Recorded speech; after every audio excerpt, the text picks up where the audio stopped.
Why isn't Tunis Campbell in every American history book? Who? Is it because he proved black people didn't just survive without white control? Okay. They thrived?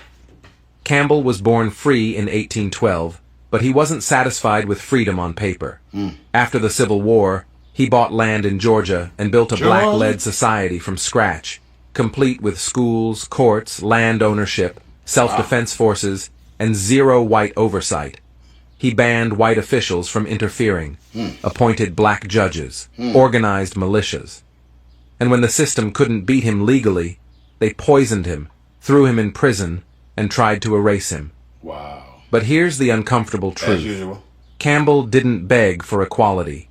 He built independence. He didn't just challenge white power. He replaced it. So ask yourself, why was his name buried while others got monuments? If this is the first time you're hearing about Tunis Campbell, drop "Fierce Leader" in the comments. Follow Roots Uncovered and share this if you're ready to reclaim the black leaders they feared the most. Harvard used to give slaves as graduation gifts. Share this post I found with you guys, and I think we really need to start having conversations about this.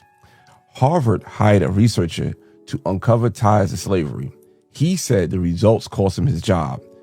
We found too many slaves.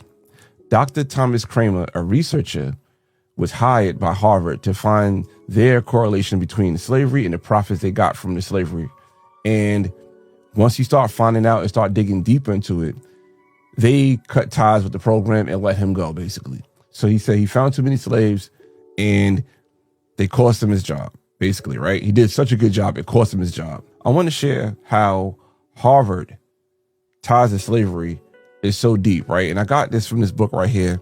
Here we go, Ebony and Ivy, Race, Slavery, and the Troubled History of American Universities, written by Craig Stephen Wilder, which, honestly, this is a banned book, right? So you can see the whole, put it right there, the Dewey Decimal System right there in the book. Then you can see the barcode is actually scratched out. So this is a banned book.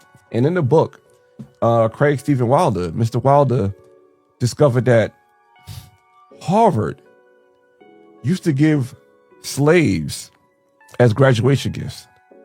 Not only that, people who graduated from Ivy League schools back in those times, they all migrated and took their knowledge to the South. And we know what happened in the South after that. It's so puzzling to me how we see reparation studies done by these Ivy League schools. Then we wonder why reparations don't go nowhere. Because they're the ones that need to pay out. It need to be these Ivy League schools. Harvard, Columbia, Yale. These Ivy League schools have so many ties to slavery. You've heard of the Wright brothers. Yep. But why haven't you heard of the black man who built his own airline? Who? Meet Warren H. Wheeler, the son of a prominent black banker, born in 1924 in Durham, North Carolina. By 19, he was already flying planes. During World War II, he trained with the Tuskegee Airmen, then went on to earn a law degree.